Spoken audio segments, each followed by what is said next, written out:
Yo, good morning mga Lodi Cakes, no? Welcome to my updates. Mag-update tayo ngayon sa Ragnarok Monster World, powered by Ronin Network. Siya nga pala, bago ko simulan yung video na to, please hit the subscribe button and mag-comment na rin kayo sa below section. Okay, lahat ng mga nag-comment dyan na makakatulong sa community, isasama natin yan sa everyday video vlogs natin regarding sa Ragnarok Monster World. So ito na nga mga sir, no? Merong nagtanong sa akin ilan na daw yung nakuha ko na Seni rewards during the beta season, early and era. So ito na nga, no? Pumasok tayo sa Ragnarok Monster World Dragmon.gg website. Kailangan nyo lang pong i-link yung Ronin Network nyo dito. And then pupunta tayo sa leaderboards. So dyan po makikita natin ang ating leaderboards.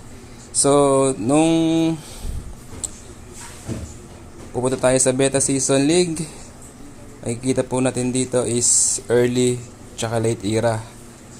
So pindutin po natin yung early era. So ito na po yung mga players na nag-achieve ng mga e-Seni tokens during that early era, no? So ang rank ko dito is 434, ang wins ko 522, tapos ang losses ko is 519, no? So grabe, no? Batak na batak mga sir. Ang win rates ko po dyan is 50.14%. Average ng NFPs na ginamit ko or NCR is 71%. Ratings ko po nung early era is 1779. Ang katumbas po sa rank ko na 1779 is 350. So 350 multiply by 0.71, ang lalabas po diyan is 249. Tama po ba ang mathematics natin? Yan po, no? So sa 71%, 249 lang po yung nakuha ko. Yan po, pang 434 po ako. So nasa top 500 po ako diyan, no? Pero tingnan nyo naman po yung nakuha ko. Ang liit na value lang. Kaya sinasabi ko po na magiging maganda yung value ng Seni token in the future. Kasi hindi nila masyadong tawag doon, ikinakalat, no? So tingin naman tayo dito sa late era. Late era naman po, pang 420 tayo mga sir, no? Barangay Popoy ba to? 522, 519, losses 50%. Ang win rate, average ko po is 67%, no? NCR, and ang ratings ko is 19. Umabot na po ako dito ng 2,100 sa MMR. Na-reach ko na yung max ng mga gamit kong Ragmons, pero bumaba ako dahil ang lalakas na ng mga Ragmons nung malapit nang matapos yung era. Pumaksak na bumagsak, ang lakas na po. So late era po, 64% ng allocation nila, no? So 650 yan.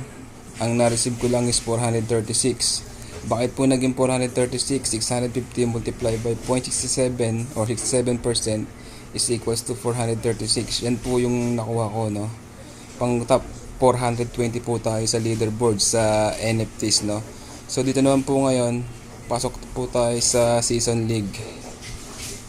Season League, ngayon po current is 344 po tayo sa early era. So 20% lang yung ng allocation na 4 million Seni ang nilapag nila dito. Every 2 weeks po nagbabago po yung era. Meron po tayong tinatawag na early era, middle era, tsaka late era. Sa middle era po 30%, and then sa late era po malaki na po to, 50%, no? So 2 million Seni na dito sa leaderboard na to. So palaki po ng palaki makukuha nyo. Kahit nasa same rank ka po, kunyari nasa 420 ka ng first, pagdating mo ng middle era, mas malaki makukuha mo kung nandun ka pa rin sa 429. At kung darating ka sa late era, mas malaki pa rin po yung, mas malaki lalo yung makukuha mo kung mamimaintain mo yun, no? Kung pasok ka doon. Yun po. At ano pa ba? Yan po, ano, 344 tayo.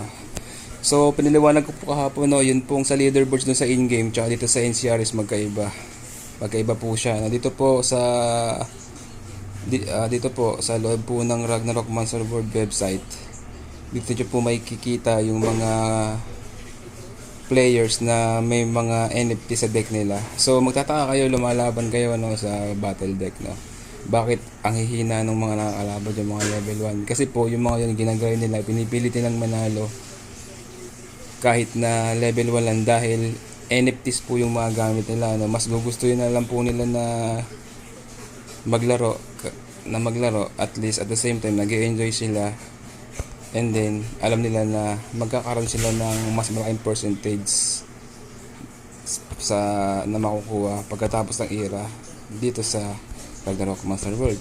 So may nagtanong, sabi niya Lodi Cakes, may nagtanong po kasi kanina kahapon ba yun, Lodi Cakes, saan naman makikita yung ano, yung na-receive mo na mga Senate token, no? So actually yun pong sa early era, sa beta season, na-receive ko na po 1-2 weeks ago.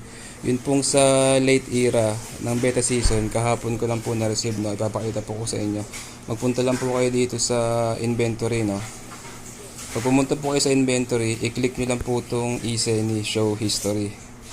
Yan po, na-receive ko na po yung Seni token ko, ano, 249 ng November 1. Tapos ito po 400, yung rewards ko is 436, no, yung kanina pinakita ko, November 16. Yun po, medyo may delay po sila ng 1 week bago nila ilabas yan.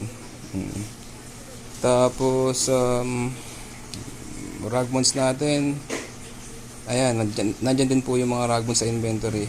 Meron po tayong total na 73 ragmons, no, 73 ragmons. And po yung mga ragmons natin, mga Lodi Cakes, puro NFTs po yan. So sa lahat po ng mga gustong maging scholar dyan, no, mga level 1 lang naman po sila, halos karamihan po sa kanila is level 1. Pero at kahit naman haluan mo sila ng kahit kalahati is level 1 na NFTs and kalahati is common off-chain, papasok ka pa rin sa top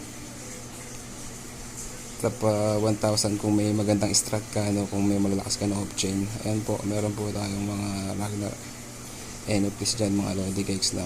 Pinakita ko na po yung loob na inventory ko sa mga gustong maging scholar dyan in the future.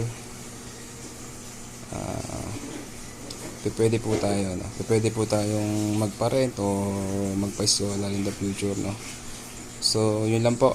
Kung nagustuhan nyo po yung video na to, subscribe na po kayo sa channel natin at mag-comment po kayo. Sa mga gusto magpa-scholar dyan, meron po tayong 73 Ragmons NFTs. Welcome po kayong lahat, no? Lahat po is welcome basta nakasubscribe po kayo sa channel natin.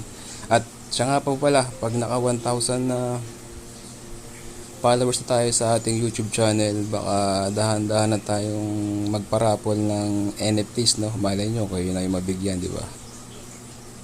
So yun lang. Maraming salamat po sa panonood. First update today,